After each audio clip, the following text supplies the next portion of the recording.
TMC का मतलब बन चुका है टोटल माफिया कल्चर। और ये कहते हैं संविधान संविधान, पर है ये नफरत के भाईजान, धमकी के भाईजान। ये पहली बार नहीं है कि संवैधानिक पद पर आसीन किसी व्यक्ति को इस प्रकार की धमकी टीएमसी के लोग दे रहे हैं। फिराद हकीम हो, अभिषेक बैनर्जी हो, ममता बनर्जी हो, बीएलओ से लेकर इलेक्शन कमिश्नर तक को धमकी देने का काम किया है। और जो ये कल्याण बैनर्जी है, ये तो सीरियल ऑफेंडर है भाई। उपराष्ट्रपति को बॉडी शेम करना, उनका मिमिक्री करना, स्पीकर को गाली देना, जेपीसी की मीटिंग में कांच बर्तन फोड़ देना, और किस प्रकार से सीजीआई तक को रोहिंग्या के फैसले पर गाली गलौज करके अपमानित करना, ये कल्याण बैनर्जी ने बार बार किया है। तो ये कहते हैं संविधान, पर मन में है केवल नफरत और वोट बैंक की दुकान। और आज मैं राहुल गांधी से पूछना चाहता हूँ, संविधान की कॉपी लेकर इधर उधर भागते रहते हैं और इस संवैधानिक पदों का लगातार अपमान किया जा रहा है, इस पर कुछ नहीं बोलेगी ये मंडली। टीएमसी के एमपी कल्याण जो स्टेटमेंट है regarding CC Ganesh Kumar, he said कि I would have chopped his fingers. TMC today means total mafia culture. They talk about Samvidhan, but they are actually Nafrat and Dhamki ke bhaijan.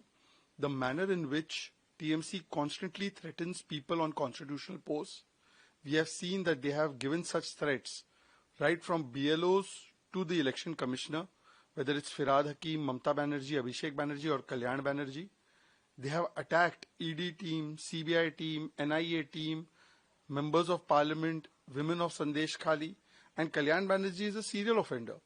Right from insulting Vice President of India, insulting Speaker, insulting JPC by breaking glass inside the JPC, insulting Chief Justice of India for his decision on Rohingyas.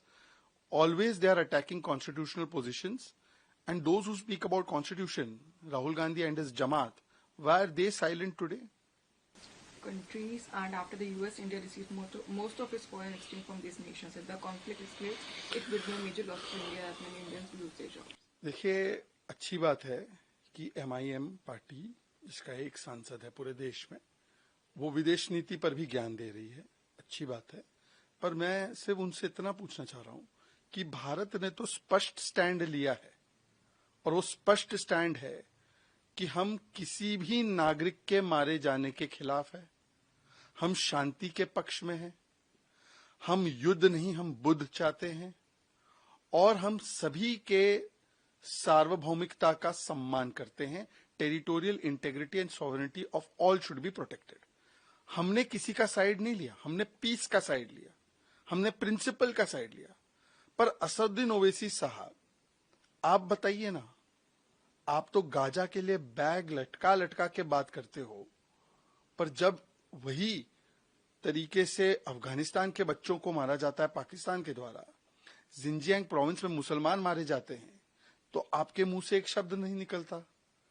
अब Iran के लिए तो आपके आंसू टपक टपक के खत्म नहीं हो रहे, पर जो भारतीय मारे गए काउंटर स्ट्राइक में, उसके विषय पर आपका क्या कहना है?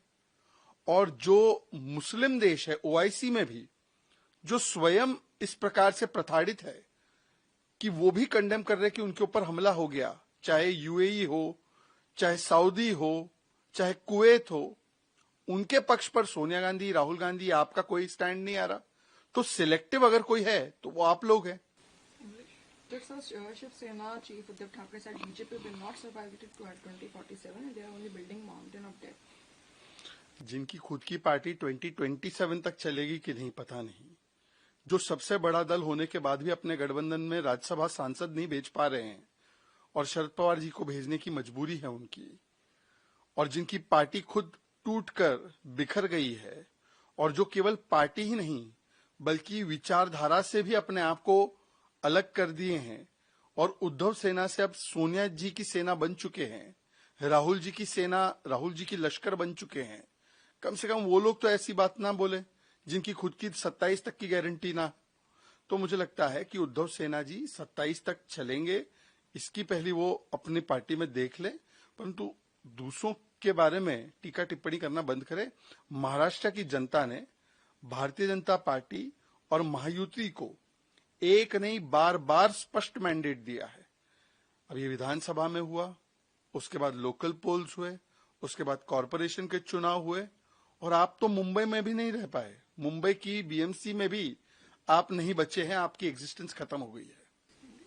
ये कहना है कि India is not successful at AI and there are two players in the AI game, United States and China. You see, for Rahul Gandhi, AI means anti-India, against India. So he has to spew venom against India. Without that, he cannot survive. He is LOP, leader of propaganda. We have just held world's largest AI summit. But what Congress did? They stripped themselves. And half-naked Congress people went to the AI summit and they tried to disrupt it. And even the Congress leaders like Margaret Alva, Manishankar Iyer, others in the alliance, Akhilesh Yadav, they have condemned Congress for this kind of actions. Because in Modi Virod, they do Desh Virod. And who is this Rahul Gandhi to say this? Rahul Gandhi, when we are registering 8% economic growth, says economy is dead. Rahul Gandhi, when we are doing election after election and the world is praising our election system, he says democracy is dead.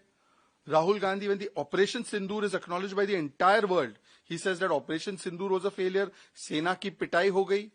And Rahul Gandhi's stated objective is, I want to fight the Indian state. So in his agenda to fight Modi ji and BJP, he is fighting India itself. And therefore, when AI summit, the entire world has acknowledged our prowess. $200 billion plus investment has come in. Top tech companies and top heads of states, including Emmanuel Macron ji, were there. And they have praised India. At that time, Rahul Gandhi is saying that we have failed at AI. Now you have to take a decision whether you want to believe Sam Altman, Sundar Pichai, Emmanuel Macron, or you want to believe Rahul Gandhi on AI. Actually, India is not successful at AI and there are two main players in the AI game. One is United States and other is China. देखिए, जब आपका agenda ही AI का मतलब रखना हो कि anti India, against India, मतलब भारत के खिलाफ दुष्प्रचार फैलाना, एलओपी का मतलब ही बना दिया कि leader of propaganda, propaganda Bharat के खिलाफ फैलाना। भारत अगर आर्थिक रूप से आगे बढ़े तो बोलना इकोनॉमी डेड, भारत वैक्सीन बनाए तो बोलना वैक्सीन जो है खराब है, यूपीआई भारत आगे बढ़े तो बोलना यूपीआई किसको समझेगा, अगर भारत की सेना ऑपरेशन सिंदूर में पाकिस्तान को कूट दे तो बोले भाई ऑपरेशन सिंदूर फेलियर है। तो हर भारत की उपलब्धि को मोदी विरोध में, देश विरोध में उतरते हुए उसको कम करके बताना, ये राहुल गांधी का सोरोस वाला एजेंट बन चुके हैं वो, इसीलिए वो भारत विरोधी ही बोलते हैं। परंतु सवाल ये बनता है कि हमने तो देखा है ना कि एआई समिट में पूरी दुनिया ने भारत का लोहा माना, 20 राष्ट्रीय अध्यक्ष आए, टेक कंपनीज के सभी बड़े कंपनीज और उनके मालिक भारत में थे। अब सैम ऑल्टमैन की बात सुने, सुंदर पिचाई की बात सुने, $200 बिलियन का इन्वेस्टमेंट हो रहा है वो देखे, इमैनुअल मैक्रोन की बात सुने जो कहते हैं कि भारत ने डिजिटल आइडेंटिटी क्रिएट की सबके लिए, या राहुल गांधी की बात सुने जिनके अधनंगे कांग्रेसी इधर से उधर भाग रहे थे और डिस्टर्ब कर रहे थे, जिसका खंडन अखिलेश यादव जी ने किया। There's another statement from Rahul Gandhi. Education system is under ideological attack. If you look at the number of vice chancellors, there are a larger number of them are simply made from because they belong to the RSS and subscribe to the particular ideology. Rahul Gandhi ji देश के प्रधानमंत्री भी RSS से ही आते हैं। देश की Bharatiya Janata party जो है वो भी, उसमें कई सारे मुख्यमंत्री, मंत्री के रूप में काम करने वाले, सेवा करने वाले और करोड़ों कार्यकर्ता भी आरएसएस से आते हैं। आरएसएस कोई प्रतिबंधित संगठन नहीं है। परंतु हां, मैं जरूर आपसे पूछना चाहूंगा कि यदि आपको लगता है कि आरएसएस इतना ही खराब था तो 2004 से 14 आपकी सरकार थी, प्रतिबंध लगाते हैं। आप आज बोल रहे हैं प्रणब मुखर्जी आपके आखिरी जो राष्ट्रपति आपने बनाया वो आरएसएस के हेडक्वार्टर गए, तो आरएसएस से थे क्या वो? और लाल बहादुर शास्त्री जी से लेकर नेहरू जी तक, इंदिरा जी, महात्मा गांधी, सबने आरएसएस की प्रशंसा की। पर अब आरएसएस के खिलाफ आपने जो वर्षों से सुपारी लेकर रखी है और झूठ और दुष्प्रचार फैलाने का काम करते हैं, ये बार बार कोर्ट में आपको इसकी फटकार भी मिलती है। पर राहुल गांधी जी, मैं आपसे पूछना चाहता हूं आज कि कांग्रेस के शुरुआती वर्षों में 1885 से लेकर 1920 तक आपके तो 5 राष्ट्रीय अध्यक्ष अंग्रेजी हुकूमत के सेक्रेटरी थे। तो आप लोग कहां की उपज हो? आप तो अंग्रेजों की उपज हो। मुझे लगता है कि जो कांग्रेस पार्टी स्वयं अंग्रेजों की उपज है, वो कम से कम आरएसएस को कुछ ना बोले। क्वेश्चन को लेकर Congress MPs to move resolution seeking removal of Lok Sabha speaker Om Birla. देखिए, हर संवैधानिक संस्था के खिलाफ नो कॉन्फिडेंस मोशन लाना ये राहुल गांधी का एजेंडा बन चुका है, क्योंकि देश की जनता को राहुल गांधी में कॉन्फिडेंस नहीं है।